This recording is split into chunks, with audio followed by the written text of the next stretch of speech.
Philosophiquement parlant, où se trouve le gouvernement Macron? Il est dans le déni, il est dans la fuite en avant, dans la cavalerie, dans le... Ils sont dans le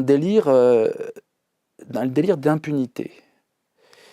Qu'est-ce que ça veut dire? C'est plus profond que juste un sentiment de déconnexion. Ils sont absolument persuadés que le système actuel est un système qui est de l'ordre de la justice et de la vérité.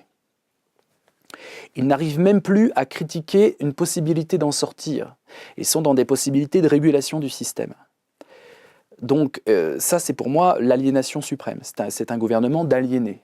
C'est-à-dire que même quand on valide le système, qu'on est absolument sûr qu'il faut être capitaliste, qu'il faut des différences sociales, qu'il faut être cynique, etc., on arrive quand même, si on est un tout petit peu intelligent, à penser d'autres systèmes possibles pour les combattre. On peut penser le communisme pour le combattre. Mais on arrive quand même à sortir du système intellectuellement pour voir les options possibles. J'ai l'impression qu'ils n'ont pas cette fenêtre-là, qu'ils ne comprennent pas la possibilité même d'une alternative. Quand on voit les députés, quand on voit les responsables de ce gouvernement, on a l'impression qu'ils ont le nez dans le guidon et ils sont totalement dans le système sans savoir qu'ils le servent. Et c'est pour moi le symptôme même de l'aliénation. C'est une obéissance, mais on ne sait même pas qu'on est en train d'obéir. Et c'est pour ça qu'il y a l'arrogance. Macron n'est pas arrogant. Je suis sûr que c'est un homme absolument charmant. Humainement, il est amène.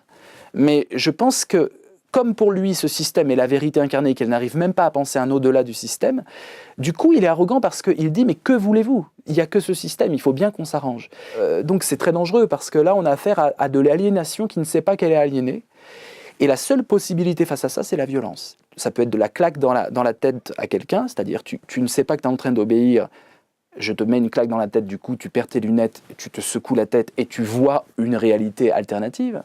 Et puis au niveau social, la claque dans la tête, c'est les gilets jaunes. Les gilets jaunes, c'est une claque dans la tête d'un système qui ne se perçoit pas lui-même comme système d'aliénation.